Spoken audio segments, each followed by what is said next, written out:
박준서의 소셜 인터뷰 시간입니다. 오늘은 우리 대한민국 부동산 상가의 아주 대가이시죠. 상가 뉴스 레이더의 손종필 대표님을 뵈러 왔습니다. 예, 안녕하세요. 네, 반갑습니다. 예, 오늘 너무 바쁘신데 귀한 시간에 정말 고맙습니다. 일단은 먼저 본론으로 들어가서 네. 요즘에 그 아파트도 이제 반값 아파트 얘기가 많이 나오지 않습니까? 그런데 제가 요즘에 생소하게 좀 반값 상가에 대해서 좀 용어를 들었거든요. 네네. 그래서 그 반값 상가의 의미가 좀 어떤 건지 좀 궁금합니다. 일단 소비재로서의 일반적인 상품하고는 좀 틀리긴 하겠지만요. 예. 반값 아파트도 구조적인 부분의 공급 과정을 변형시키면서 반값 아파트 공급이 된다면 상가도 개발하는 방식에 따라서 예. 수요자들에게 전혀 다른 방식으로 반값 상가를 공급할 수 있다는 뜻인데요. 예. 지금까지의 모든 보편적인 부동산 개발 형태들은 PF 개발 방식을 준용을 하고 있었죠. 예. 전체 사업 자금을 다 준비해서 하는 것이 아니고 토지에 대한 일부 계약금 정도를 준비하다 보니까 금융으로부터 돈을 빌려야 하고, 돈을 빌리는 데 있어서 신용도 부분에 문제가 생기거나 담보가치에 대한 문제가 생기다 보니까 시공사에게 보증을 부탁하게 되고, 이로 인해서 사업 외적인 요소, 물론 사업에 들어가는 자금이긴 하지만 공사비도 올라가게 되고, 또 사업 자금을 빌리는 PF 자금에 대한 이자가 발생을 하게 되고, 이런 현금에 대한 부분으로 변제가 되어야 되는 자금의 성격상 반드시 100% 분양을 해야지만 되죠. 근데 이 분양 과정 중에 또 마케팅 홍보 비용들이 들어가게 되고, 개발 주체인 시행사가 추구했던 사업 이윤까지가 이제 포함이 되다 보면 최종적으로 투자자라고 할 수 있는 이 투자자가 소비자가 될 텐데, 이 소비자에게 공급되는 분양 가격이라고 하는 것이 금융비, 마케팅비, 공사비 부담 증가, 또 시행사의 이윤 뭐 이런 것들이 다 포함되다 보면 굉장히 원가 외적인 요소들이 많이 부풀려질 수밖에 없는 건데요. 구조적인 부분들 때문에 늘어난 원가들이 항목별로 보면 다 필요한 자금이긴 했지만, 실제로는 그 자금들을 분양받으시거나 투자하시는 분들이 최종적으로는 사실은 맨 마지막 단계에서 집합상가에 대한 관리단을 구성을 하게 되는데, 아직까지 얼굴 한 번도 안 봤던 옆집의 소유주 점포들과 이 상가에 대한 관리 체계와 관련된 부분들을 협의를 하는 협의체를 구성을 하게 되죠. 마지막에는 결국 못 봐야 될 사람들인데, 이 사람들이 사전에 미리 모였거나 같이 함께 했더라면 완전한 자기 자금으로서 빚도 필요 없고 공사비도 보증을 세우지 않았기 때문에 단순하게 자금을 줄 수 있는 형편에 맞춰서 공사를 발주하게 되면 공사비가 싸지고, 투자자들의 최종 목적인 임대 사업을 하는 데 있어서 분양의 과정이 필요 없기 때문에 분양 마케팅도 줄어들고요. 그 다음에 시행사가 추구했던 시행 마진도 투자자들의 몫으로 돌아올 수 있기 때문에 결국 종국에 가서는 이제 상가가 반값으로 형성될 수 있는 구조적인 개혁이나 혁신들이 필요한 거죠. 과거에는 부동산 경기 화랑기라든가 조금 더 많은 개발들을 확대해야 될 때, 그때들은 금융 레버리지를 쓰거나 금융기법을 활용하는 것이 더 많은 현장을 개발할 수 있고 작은 자본을 가지고 큰 상품을 만들 수 있다는 이점이 있지만, 최근 우리나라의 경기 둔화 뭐 이런 부분들은 과거 우리가 개발도상국 때처럼 뭐 8% 성장률을 한다거나 이런 호황 시절이기보다는 저성장 구조이죠. 3% 성장이나 4% 성장대에 머물고 있는 이런 구조적인 부분과 또 내수 침체라든가 고령화의 증가에 대한 소비 둔화 뭐 이런 부분들을 생각을 한다면 과거 같은 패턴의 방식으로 상가가 개발되어서는 안 되고, 향후의 개발 패턴들은 완전 자기자본형 개발에 가까운 방식으로 바뀌어야 된다고 생각을 하는 거죠. 그러면 지금 제가 좀 간단하게 정리를 하자면, 반값 상가를 생각하시게 된 계기가 일단은 그 PF에 대한 그 불합리한 거품도 좀 제거가 되고, 그 다음에 또 그 고객이나 투자자분들에게 안정성도 어느 정도 그 보장이 좀 되고, 그러면서 이제 궁극적으로는 투자 수익률도 높이는 방향으로 합리적인 방향으로 지금 고민을 하시고, 또 실제로 지금 이제 진행을 하시려고 지금 진행을 하고 계시다는 그 말씀인 거죠. 지금. 예. 그러면 이제 제가 또 이렇게 반값 상가에 대해서 좀 얘기를 이제 듣고, 그 부동산 얘기를 한 김에 조금만 더 해보겠습니다. 네. 요즘에 그 부동산 경기가 사실 뭐 이렇게 좋지는 않지 않습니까? 네, 그래서 그리고 키워드를 정리하자 그러면 이제 기존의 주택을 좀 처분하고 그리고 수익성 투자 상품에 이제 투자하는 패턴으로 좀 넘어가고 있습니다. 실제로. 그러니까 그 원인에 대해서 한번 간단하게 좀 말씀 부탁드리겠습니다. 네. 제일 큰 변화들은 이제 흔히 우리들이 부동산 그러면 거의 머릿속에서 떠올리는 건 주택이죠. 예. 근데 이 주택이 그동안 견조하게 그 상품성을 가질 수 있었던 이유들은 환급성이라는 부분과 시세 상승이라는 두 개를 다 가지고 있기 때문이었죠. 예. 현금으로 가지고 있을 때 자산 가치 하락이 되는 물가 상승률만큼의 하락되는 부분들을 막기 위해서는 실물에 투자를 해야 되는데 이 실물에 투자하면서도 항상 시세가 올라줄 수 있었던 상품이 아파트거나 주택 쪽이었거든요. 근데 이제 이 주택 시장에 대한 부분들이 서울이나 수도권 일대에도 상당히 이제 주택 보급률들이 많이 포화도에 이르러 가고 있고 지방 같은 경우들은 이미 주택 보급률 100%가 넘어선 지가 좀 오래됐고요. 투자형이거나 자산을 불리는 형태의 주택에 대한 투자 패턴들이 과거에는 집의 수요가 많이 부족했던 시절에는 있었을지 모르지만 향후의 패턴들은 나홀로 가구의 증가 또 고령화 사회 인구 증가 부분들은 시세 상승을 강력하게 견인했던 중대형 이상의 아파트들 같은 수요자들은 계속해서 감소할 수밖에 없는 요소들을 가지고 있고 또 경우에 따라서는 지금의 그 출산율을 놓고 보면 앞으로 이제 세대 사회 구성원들에 대한 비율들을 보면 부모로부터 부모 상속을 받는 주택에 대한 무주택이지만 유주택 개념자들이 상당히 등장을 할 수 있거든요. 그래서 원치 않는 일가구 다주택자도 생산이 될 수 있는 요소들도 되게 많이 가지고 있어요. 이제 이런 베이스들이 깔리다 보니까 주거 부분에 대한 부분들이 과거보다는 훨씬 더 시세 약세 부분들을 면치 못하고 있는 것이고 일정하게 물가 상승률만큼 정도라도 주택이 가격의 상승분이 있다 하더라도 과거처럼 전세를 끼고 일부 또 대출을 끼고 사가지고 금리 이상의 어떤 시세 상승 부분을 가지고 처분을 했을 때 그동안 그것이 뭐 1년이든 3년이든 보유하고 있던 기간에 대한 그 기회비용들을 다 상환시켜 주거나 더 그 큰 이상의 이익을 거둘 수 있는 패턴들이 이제 무너져 가고 있다는 것이죠.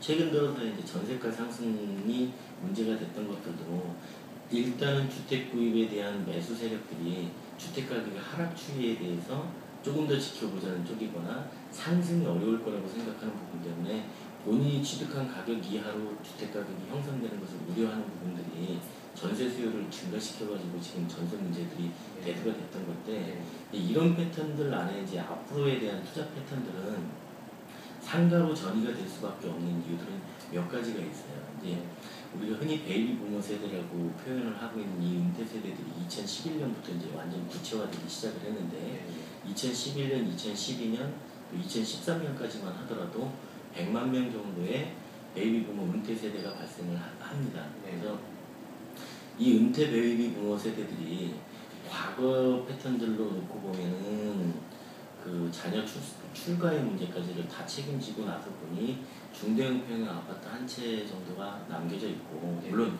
대기업이나 공공기관에서 장기 근무를 하신 고위 간부직이라면 퇴직금으로 십수억 원씩을 받는 분들도 계시지만 중산층의 개념에서 보면 노후 설계를 충분히 해놓은 계층들은 거의 없다고 해도 과언이 아닐 정도거든요. 그런데 과거에는 약 은퇴하고 나면은 사실은 그 생존 가능한 연령들이 그렇게 길지 않았기 때문에 은퇴 자체가 크게 고민스러운 문제가 되지 않았지만 갈수록 의료기술에 대한 발달 부분이라든가 이런 부분들이 평균 수명을 너무 많이 연장을 시켜놨고 최근 들어서의 우리의 어떤 추세들을 보면 환갑잔치가 없어진 지가 굉장히 오래됐죠. 그래서 이제 사실은 조금 더 시간이 지나면 칠순잔치도 이제 뭐 사실은 돌리기가 좀 미안할 수 있는 시절들이 될 수도 있는데 불과 이 변화를 이끌어오는 과정들이 20-30년밖에 걸리지 않았다는 거예요. 향후 또 10년 이후나 20년까지를 내다본다면 지금의 평균 수명들이 가령 뭐 지금 뭐 80몇 세, 뭐 남자, 여자 뭐 이렇게 여자가 조금 더 산다고 하지만 이게 90이나 100세까지 간다고 하면 정년 은퇴를 하고 인생을 이모작으로 반밖에 살지 않은 상태에서 은퇴를 해야 되는 거거든요. 근데 지금의 고용시장에서 이런 은퇴 세대들을 고용시장에서 받아내줄 수 있는 환경들이 전혀 조성이 되지 않고 있다 보니 생계적인 부분에 대한 생활비 조달의 문제들이 지금 굉장히 큰 화두가 되고 있는 것이죠. 이 생계형 화두와 관련된 부분에서 자본력이 조금 여력이 있는 분들은 수익형 부동산에 월세 상품에 투자를 해서 임대 수익을 추구하는 임대사업자로 전환들을 자꾸 생각을 하시는 거고, 또 중대형 평형 아파트도 다운사이징해서 정리하시고 잉여 자금을 가지고 뭔가 안전하게 실물에 투자가 돼 있으면서도 매월 생활비를 조달할 수 있는 뭐 이런 문제들이 화두가 되고 있는 것이죠. 이 부분 때문에 수익형 부동산에 대한 관심들은 굉장히 지금 많이 늘어져 있는 상태예요. 다만 2000년대 들어서 우리나라는 이제 600만 이하로 자영업자가 무너져 본 적은 사실은 없었는데 금융위기 이후에 600만 시장이 급속하게 붕괴가 돼서 최저점일 때가 530만까지 그 자영업자 수가 줄었었거든요. 그러면 최고 상한일 때가 한 620, 30만 정도가 됐었는데, 그러면 최고치와 최저치의 자영업자 편차를 보면 약 한 미니멈 70만에서 100만 정도의 자영업자들이 지금 시장에서 사라진 거거든요. 근데 이 사라진 부분들을 2011년 올해 상반기까지만 해도 좀 아니었지만 하반기에 베이비부모 은퇴 세대들 중에서 자본력이 좀 작으신 분들이 생계형 창업을 하는 거죠. 사실은 시장이 꼭 좋아서만은 아니고 시장이 좋지 않다 하더라도 피할 수 없기 때문에 수익을 추구해야 되는 그 생존형 창업에 가깝다고 할 수 있는 자영업자가 한 하반기에 한 40만 정도 늘었다고 볼 수 있는 건데요. 이런 부분들이 대체적으로 다 수익형 부동산을 추구하거나 또는 뭐 생활비를 조달해야 되는 문제거나 둘 다가 다 앞으로의 인구 구조에 대한 변화 부분들을 통해서 생활비를 조달해야 되는 형태에 대한 베이스들이 너무 커져가고 있기 때문에 이런 현상들이 생기고 있다고 할 수 있습니다. 네, 좋은 말씀 정말 감사합니다. 그리고 이제 조금 어려운 질문일 수 있는데 그냥 뭐 물론 좀 예측 불허인데 그냥 간략하게 뭐 내년 부동산이 어떨까라는 어떤 그냥 개인적인 또 의견 한번 들어보고 싶습니다. 과거에는 주택에 대한 규제가 있으면 주택 경기가 꺾이면서 거꾸로 이제 투자 세력들이 이제 상가라든가 이런 상품을 대체 투자 쪽으로 던져왔었는데요.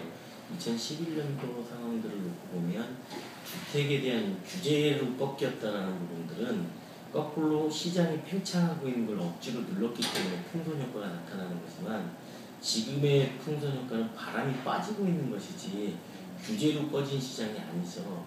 그러다 보니까 부동산에 대한 동반 침체 심리가 굉장히 많이 커지고 있고, 두 번째는 내수 소비력에 대한 부분이 아직까지도 살아나고 있지 못하고 있죠. 이 부분 때문에 많은 그 자영업자들이 장사되는 수준들이 약하고 이런 부분들이 2012년에 급반등한다거나 하는 것들을 쉽게 찾기는 어렵고요. 다만 2012년에 부동산 중에서 수익형 부동산 중에 중소자금을 가지고 움직일 수 있는 도시형 생활주택이라든가 오피스텔이나 이런 쪽들은 향후 2, 3년간 지속적인 공급 강세를 보일 수 있고요. 또 수요 시장에서도 굉장히 선호하는 상품군이 될 수 있습니다. 근데 보통의 상가들 같으면 한 점포의 총 투자 외형들이 한 10억대에 육박을 하거나 작아도 5억이 넘다 보니까 어지간한 자기 자본들을 가지고 있지 않으면 상가 투자를 하기가 사실 쉽지 않거든요. 이 부분 때문에 2012년도에도 상가 투자 시장 자체가 완전하게 활성화되기는 어렵고요. 제한적인 활성화 부분이 있을 것 같고요. 다만 수익형 부동산 중에서 소액 상품인 도시형 생활주택이나 원룸 오피스텔 뭐 이런 쪽들이 이제 강세를 보일 거고, 상가 시장에서는 단지 내 상가 부분이 일반 근린 상가보다 훨씬 강세를 보였던 게 2011년이었는데 2012년도에도 이런 추세들은 계속 이어져 갈 거로 보여져요. 왜냐하면 단지 내 상가의 전용 면적들은 대체적으로 최하치 10% 정도에서 요즘 들어서는 단층형 단지 내 상가들이 많이 나오고 있기 때문에 전용률이 뭐 98%가 넘는 단지 내 상가들도 많이 있죠. 근데 상권은 작죠. 일반 근린 상권이나 중심상업용 상권보다는 상권은 작지만 상권이 팽창하는 걸 기대하지 않지만 최소한의 배후 소비에 의한 소비는 있을 수 있는 상권을 가지고 있는 것. 이러다 보니까 단지 내 상가의 보통 내정가 부분들이 약 한 작은 점포들 한 1억 얼마, 조금 규모가 있거나 아니면 입지가 좀 괜찮은 쪽들은 한 2억 얼마대 정도 하죠. 그리고 물론 특수하게 뭐 60평형대라든가 뭐 이런 식으로 커지는 매장 면적들 거기에 맞춰서 금액이 커지긴 하지만 대부분 단지 내 상가들이 한 점포를 구성한 데서 전용식 10평 내외 정도면 모든 어떤 업종이든 장사가 다 가능한데 네. 이 10평 내외에서 공급되는 가격들은 뭐 2억 내외 정도 선으로 일단 내정가가 책정이 되고 입찰 경쟁이 붙는다 하더라도 150%든 뭐 이런 낙찰가가 나와도 한 3억대 정도면 투자가 가능하죠. 근데 이 상태에서 융자를 끼고 또 보증금을 좀 일부 받으면 실제로는 단지 내 상가들은 금액이 작은 자금이 필요로 하는 상가 상품이 되고요. 이 부분 때문에 일반 근린 상가보다는 상품의 선호도가 투자자들이 훨씬 더 접근하기가 쉬운 거죠. 물론 자본력이 많은 분들 입장에서는 더 건물의 보유 가치가 있는 것들을 찾는 계층들도 있으시지만 시중의 보유 자금의 여력은 1억을 보유하고 있는 금융 여유 세력이 약 한 10,000명 정도 있다고 하면 2억을 보유한 여유 세력은 1억의 절반인 5,000명 이런 식으로 줄어드는 게 아니고요. 기하급수적으로 굉장히 줄어들거든요. 고액 자산가들을 상대로 해서 공급해야 되는 상품들일수록 굉장히 많은 어려움들이 있기 때문에 보편적인 상품들을 만들려고 하고 있고 이 부분 때문에 도시형 생활주택이나 또는 오피스텔 같은 상품들이 굉장히 지금 시장에 대한 인기 상품화되어 있지만 한 3년 후쯤에는 이제 공급 과잉의 문제들을 반복적으로 또 느끼게 될 겁니다. 2000년대 초반하고 뭐 고물형만 하더라도 얘들이 이제 오피스텔 공급들이 러시를 이루면서 또 향후 5년간 오피스텔 부분들에 대한 공급 과잉 문제 때문에 굉장히 애로사항을 많이 겪었었는데요. 지금 공급되고 있는 소형주택의 문제들도 그런 현상들이 또 반복될 가능성이 충분히 있다고 할 수 있습니다. 이제 정말 좋은 말씀을 많이 해주셨고요. 그래서 잠깐 또 그 부분 정리하자면 내년도에 그래도 이제 도시형 생활주택이 그래도 꾸준히 가는데 한 2, 3년 후에는 또 공급 과잉에 대한 또 문제가 좀 발생하지 않을까 이렇게 정리를 한번 해도 맞습니까?